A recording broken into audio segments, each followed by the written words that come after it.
But ang truth meditation is a very simple nga.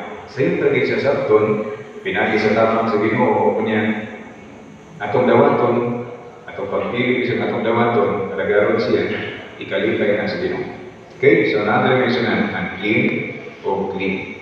So na mga prescription na ginatag sa Ginoo ang isuon. Daily wall and treasures, part na ho, syudatan. So katong ikasuko ko o nagpangusap sa kinamon. So simple na yun. Iyang isang description sa pwede kaunan. Nahay ko may sunan nga ikas o nagpangusap sa iyang kinamon. Simple na yun siya may sunan. Dili siya lisod nga sa uton. Again, din.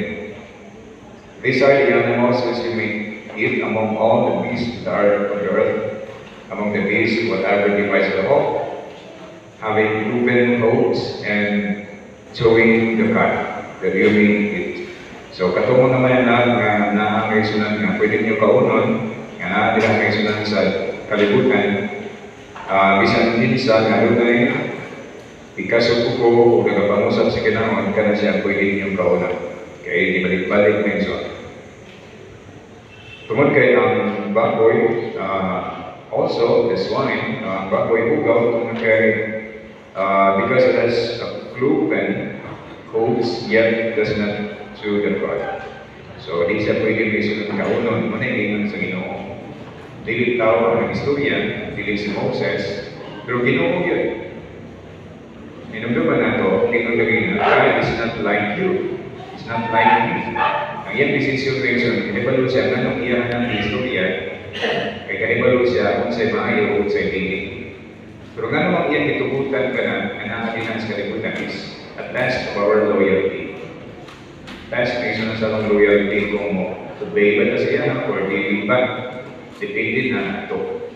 Pero i-justify na ito atong own reasoning. Pwede na ito kayo sunang kaunon kay justify man na ito. Pero it's not God's decision for you to be. Hindi na decision sa Ginoo may sunod nga para ni mo, kaya kung kaunon na siya, magka-decision sa Ginoo, nga hindi mo siya kaunon. Okay? So, dili ka magkakaon sa iyang alawas. Dili ka magkakaon, means magalikap sa iyang kapatay na lawas. No? Kinipay siya ng istorya, hindi siya lisod. Dili ka magkakaon, di ko ka magkakaon. Dili siya mention ng simbolo, dili siya parabol. Literal siya ng istorya. Kaya Biblia mag-mention na mga konteks sa Biblia, nag-isgot mahitungod sa nag-isgot mahitungod sa literal, nag-isgot mahitungod sa mga parabol, sa mga simbolo. So ang kining pag-istorya ng isunan, dili siya in a parable way of telling the truth. Dili. Simple siya may sinang pagka-istorya nga hilabihan klaro hagi kanto sa putol. Okay, so klaro may siya, no?